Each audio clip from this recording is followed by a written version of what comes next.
So John Altman, you got it. So I once interviewed Bob. Who's the cricketer? Bob. Oh God, who died? The bowler. Bob. Yes, England captain. Can't think of his name. I'll edit this.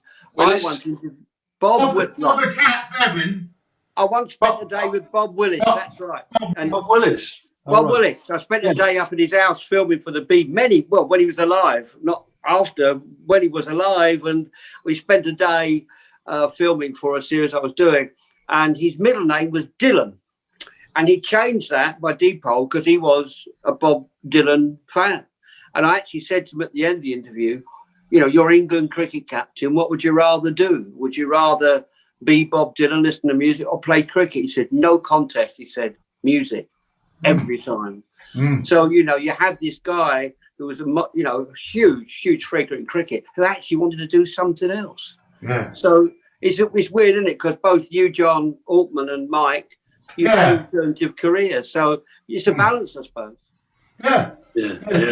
You never know. It's a sliding door situation. You're going to walk into a room and someone's going to say, "Oh, I want you," or you just don't know something. Right? Just get out there and keep on the case. Yeah. And what about you? Yeah, go on, sorry. As I say earlier, you can only learn.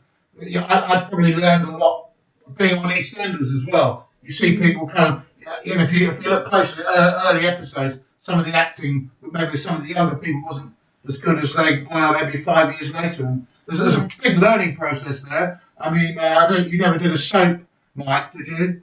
But, it's the learning is. I mean, you've got 3 episodes a week. You've got not a whole episode always, but you're constantly putting it in your head. You learn one lot, you put that aside, go and do that one. Then as soon as you've done that one, another lot comes under the door. Sift through it. It's non-stop. It's being like being on a treadmill, and it's actually quite hard work. And did you learn it by? Did you learn it your lines by recording them and then playing them back, or over and over and over, or did you actually read them and just test yourself and read them, or what? Interesting you should say that, because I used to just mark them with a pen, put a pen under the words. But Wendy Richards, she said, "You've got to do this, John." And she showed me that she used a marker pen and then went down the page with a card. And then if you didn't get it right, go back to the top of the page again. When you got that page, go on to the next page, and then when you do the next page, go back to the first page. So just by doing that, and Wendy showed that to me, and prior to that, I'd just been ringing the character's name and learning it. But it made it a lot easier when you mark it up with one of those marker pens. Recording, did you use the recording method then? Did you record stuff? Oh yeah. Because they used to do that thing. You'd rehearse Monday, you'd block it. You just read through Monday, then rehearse on Tuesday and Wednesday. Yeah. Block it Thursday. Yeah. Record it on Friday. And I remember when some of the, John Inman primarily, I suppose, used to do that corpsing thing to get the audience on his side. And of course, the tech boys would go apeshit because they had to do this thing called roll back and record. Oh, yeah. You had these great big heavy tapes, and they had to try and find a spot so as they didn't lose what they'd already got, and they could then edit it in. And they used to go bananas. But so, I remember all that recording. That's what we did, yeah. That's right. Yeah. So, But the brain is like a muscle. So the more you learn, some guy can memorise 2 pages of the telephone directory. Pretty boring, but you can do it. So you find the more you run a program like Eastenders, the words go in a lot quicker. Yeah. Well, the brain learns.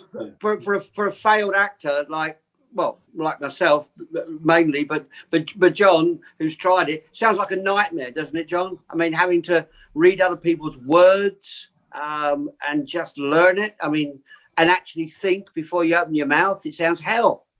I did a series called Forever Green with John Alderton and Pauline Collins, right? I was in the whole series, but I was weather cover. I was a builder, and I had approximately 3 words per episode because I was a builder and decorator. What to yourself?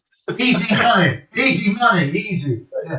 Because I was a builder and decorator, I was sort of like weather cover. So when they come film outside, they come inside and shoot inside. So I was basically down at the Cotswolds for sort of like 6 weeks over the summer.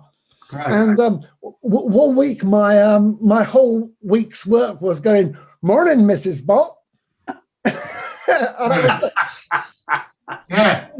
There was no more. There was no more in the whole series when I had more than 3 lines to learn. Brilliant. Larry, Olivia, eat your And all heart the other out. actors used to sort of go to bed early because they had to learn their lines or sort of like get it right.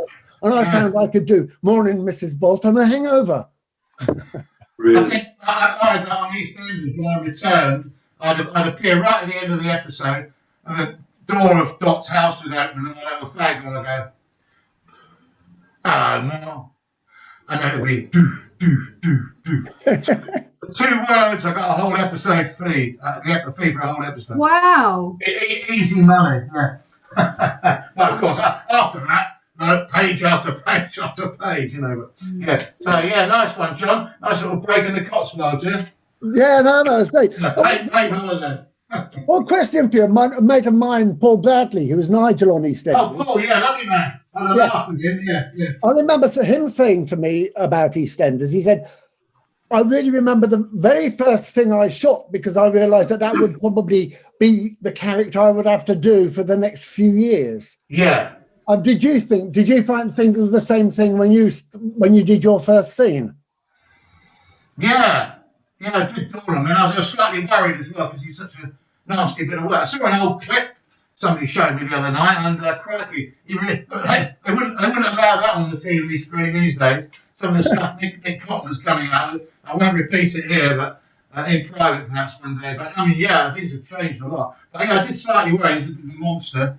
But amazingly, the actor who played Wilmot Brown in Red Cathy, he probably got more stick than I ever did playing Nick Cotton. And Nick Cotton was pretty much hated by most of the cast, and you know he was a pretty horrendous person, really. But I didn't know what it was. Maybe there was a slight bit of charm about Nick. Maybe I don't know what other people think, but maybe that bit of a twinkle in the eye or something.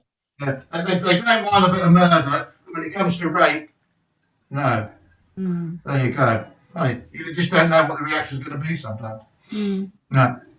I know, John. You're not a drinker, but you're not a smoker, and you weren't a smoker. Is that right? Because you was always seen with a fag on, but was that a real fag or a fake one? Nick, what, me? John Altman? John, yeah. You was always seen with a fag. Oh yeah, well, the early days it was great. I get free cigarettes every time I went on set. You know, free pack. So yeah, I smoked for most of it, and but last couple of times I went back, it was herbal cigarettes. Yeah.